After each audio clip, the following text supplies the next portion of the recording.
Hi there, this is Cindy Lou with CHRO Partners, and I'm here with one of our mastermind members, Lisa Yankie. And Lisa's going to tell you a little bit about herself, but today we're going to talk about a really important topic around how to stand up a strategic HR organization, even if your company or the executives there have really limited knowledge or experience as to how to leverage a strategic HR function. So Lisa has a really fantastic background and has lots of experience doing this type of thing. And Lisa, could you tell us a little bit about your background before we dive into the topic? Sure. Thanks, Cindy. It's so great to be here today. I really appreciate it.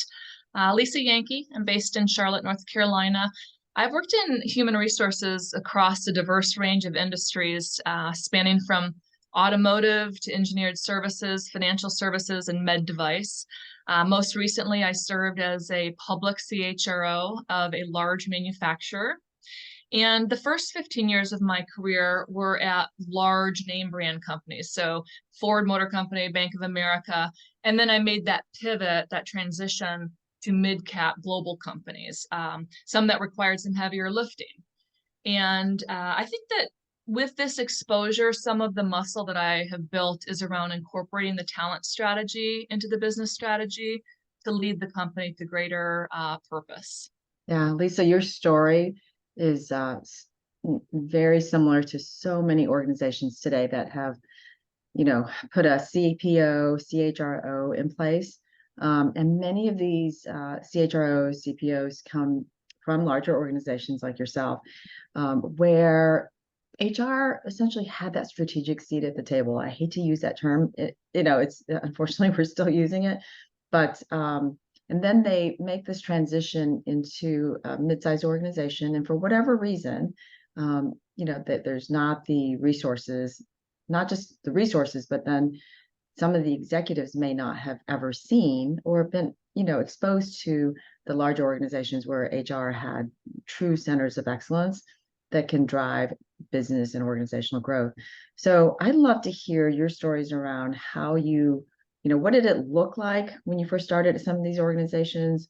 What did it look like at the end? And then walk us through how you know, got these organizations to the endpoint. Sure. I think it's so important to not assume that you're going to be that strategic partner day one or have a seat at the table. It very much has to be earned, and you have to demonstrate your interest in the business first Mhm. with the talent expertise. And so, as I've transitioned into different industries, for example, going from automotive into financial services, a very different business, found a CFO to be a mentor, to ask questions, got out into the field, got into banking centers to make sure that I learned how the business made money and ask questions. It's so important to make sure that you're asking business questions, not always questions around people. When you're at a business meeting, make sure that you're trying to understand, use of 5 whys and understand how the business operates, how the business makes money, what the customer feedback is, and other business variables. Oh, that's awesome. You talked about asking business questions and not just talent questions. Why is that so important? I think it establishes the value that you bring to the table. It establishes that you care about the business performance. I went into HR not to help people, but to help improve the business performance through a talent strategy. And so it's a different take on why you go into the field and the purpose that you can have. Yeah, I love that. In fact, I think Dave Ulrich talks about that. He's like, you don't have a healthy organization, right? If you're not driving growth, none of the rest matters. You won't get the resources to take care of the people. That's right. Yeah. And you have to continually show the business case. So Hmm. when you're asking for an investment, you have to have the data, you have to have accurate data, and you Hmm. have to show the business case for how it's going to positively impact the business. All right. Like, I want to jump into that in a minute on how you build that business case. But number one, don't assume that you are that strategic business partner right away. I think that's a really, um, even though they say during the interview, we're looking to bring on a strategic, HR leader, what they mean by that might not necessarily align with truly being strategic for the organization. So, what, give us an example when you walked into one of the organizations, what did it look like at point A? Yeah, I think one of the companies I worked with, they didn't, HR reported into a different function. And so they didn't really, they thought about HR more as a compliance organization Okay. rather than an investment, a talent multiplier. And so by going in and learning the business, building key relationships with the other executive team members, and building that credibility from the beginning, the team and I were able to build programs. For example, we built at this point, it was a mill development program, so a general manager program, and placed several key leaders into some of our more profitable business units, resulting in improvement of over 30% operating margin in one of these facilities in Canada. It was a really amazing contribution to have placed a key leader, a female. It was one of the first female leaders, just happened to be, but to improve the business performance. That's amazing. I love that story. And anybody who knows me knows I'm a numbers person. So I'm like, oh, the data is great. So they thought you were compliant, HR was more compliance versus a talent multiplier. Exactly how'd you go about building that credibility? You talked about questions, right? In that particular situation, did you attend certain meetings, or what was the I'm sure there's not It's one thing. it's just really important that the CEO, the president, whoever the business unit leader is, include HR in the business discussions and the business meetings, not just when it comes to talent, but when it comes to talking about sales performance, when it comes to talking about customers or visiting customers. And the credibility you can really build by demonstrating your interest in the business, by asking business questions. There was a time in one of my companies where we were having an issue with a customer, and the fact that different sales reps were going into the customer and selling products that were confusing. They didn't understand that it was one company that they worked for. And so we talked about it as a team. And by having that business context, I could then come back and offered a few recommendations around, why don't we take a look at the sales model? Let's take a look at how we go to market. Let's talk about how we streamline the process. And so it's a collaborative effort with the rest of the executives for a business solution. That's awesome. All right. So sometimes to produce these sophisticated business solutions, obviously you need the sort of HR infrastructure, right, to get that done. And I've seen so many CHROs come into an organization where there's like nothing, like there's generalists, right? And they're pretty sizable organization. Maybe there's somebody who specializes in payroll, but and maybe benefits, but typically they're like director level, type of resources. Walk us through how you stood up the structure that allows you to provide these kinds of services. And I love your air quotes, by the way. Those are the table stakes. I mean, if you have payroll reporting to you, you have to pay people. If you, provide benefits, those are table stakes, but that's not strategic HR. In one of the companies I worked at, I knew that I did not have the really deep expertise on the total reward side. So the first thing I did when I started at the company was brought in a really experienced exec comp total rewards leader so that he could focus on some of those deliverables and I could focus on some of the other areas that really needed attention. And stood up it's kind of, like I said, traditional ALRIC, but COEs or centers of expertise. You really have to have those core groups that can provide meaningful global solutions. So for example, on the talent space, to build talent programs, to focus on diversity, equity, inclusion, and belonging. On the HR excellence side, to make sure that you have the right systems in place, to make sure that your data is accurate so that you as a leader can tell the story and articulate the business value of the solutions that you're bringing to the table. And then I focused on the HR business partner side. And in different companies, I've seen it work different ways. So it depends on what the organizational model looks like and what makes sense for the business. If the business is in acquisition mode, if the business is in growth mode, internal, organic, or acquisition. Just depends on the mode. So a regional business partner structure or a business unit business partner structure needs to be in place. But what I've seen is that that's where the biggest change management takes place, because what's happened is that you have deeply ingrained relationships in some areas of business partners where their leaders think that good looks like just doing whatever they say. Just here, go do this, go execute that, and Right. this is what good looks like. But a thought partner on the business partner side is someone that understands the business, gets involved in the business, has courage and challenges, pushes back, advocates for what makes sense. That doesn't mean centralizing everything, but it does mean that there could be some global central solutions and everything doesn't have to be done at a local level. That's awesome. I love the thought partner piece. I've often called it like a consultative advisor, Absolutely. right? Because, it's sort of like going to the doctor and be like, these are the drugs I need. Can you just prescribe them for me? Right? It's like you shouldn't do that to your doctor, or your doctor shouldn't comply, first of all. And your So, doctor should get to that solution by asking questions and finding out, getting to the root cause, finding out what's really going on. mhm. You have a retention issue. It's asking the question, well, what's happening in the business? Why are people leaving? What does the data tell us? What do leaders say? What do the employees say? And so getting multiple pieces of data to draw different conclusions. All right. I know some of our audience is going, okay, that sounds great, but it's been 3 years and I still don't have those centers of excellence in place. Sometimes you get in, and if you don't, I've seen this happen, you don't pivot fast enough Yeah, from administrative HR, right, from the table stakes part of the business. And since the leaders don't really know what to expect, that's the sort of, the niche you've painted for HR. You've done this pretty quickly in some cases. You talked about one situation where, like, you spend the first 6 months really doing the assessment, but then very quickly you started putting centers of excellence in place. absolutely. How'd you do that?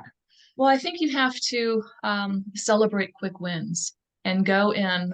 For example, in one of my companies, the board hadn't seen a talent review in over 10 years. So within the first 8 weeks, with the talent leader, providing a talent review with measurable, with metrics around talent, diversity, turnover, revenue by employee, having those data points quickly to tell a story and to be able to show where the business improvement areas are.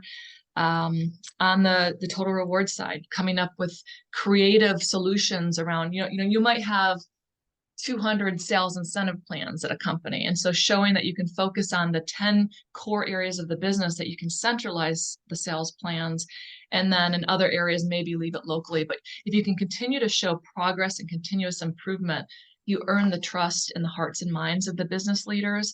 And that's where then you earn their trust to continue through the centralization of the model. Yeah, so earning that trust is not just about showing up and asking great questions, which is, of course, Show needed. results. But, yeah, yeah, I love and it. what and helping the business leaders really for the talent leader to understand what business issues are you having. Let's translate those into some solutions that we can then help you build your business.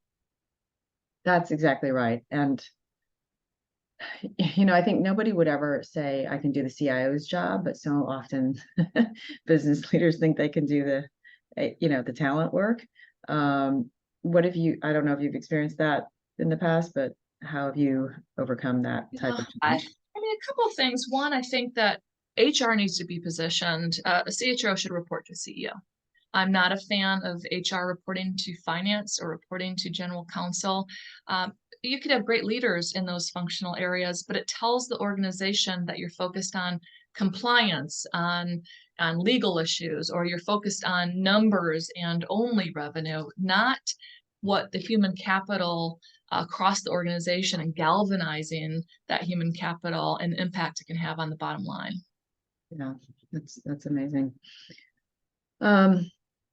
Once you get the organization right to these, well, to get them there, there's a lot of convincing that needs to happen.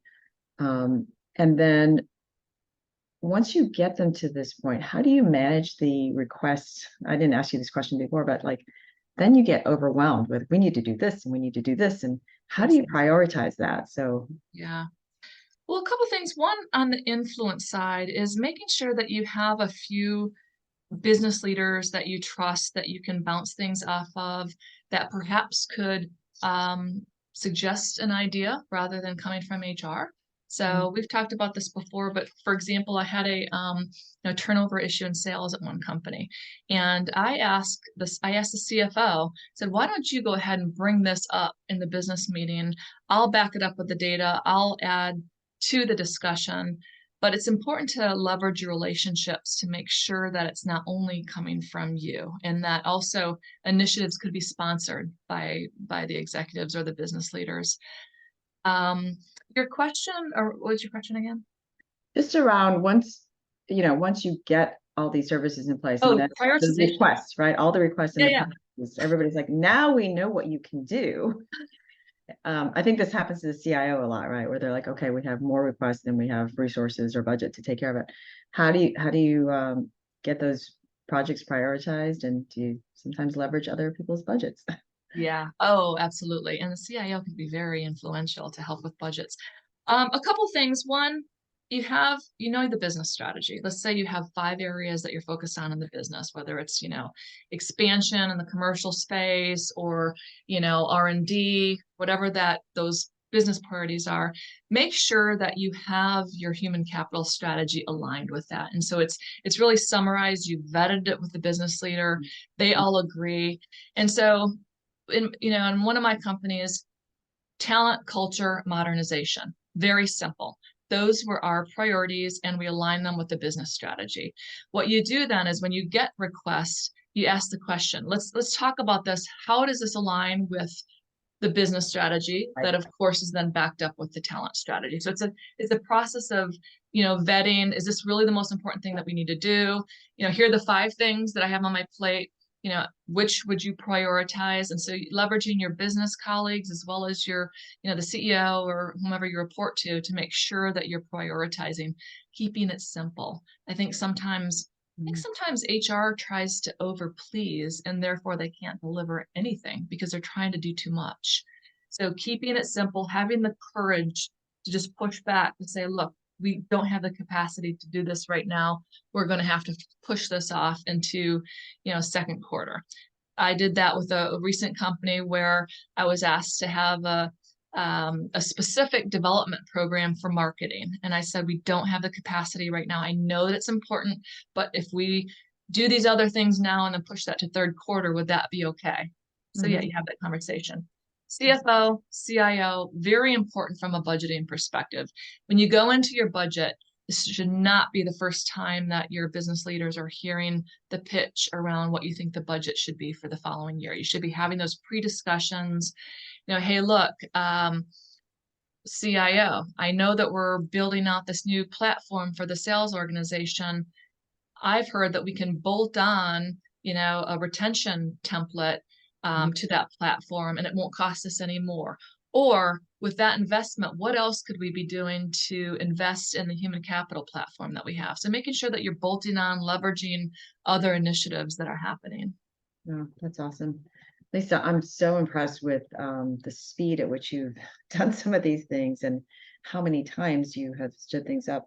What's your sort of the one piece of advice you give somebody who is going through constant change in their organizations?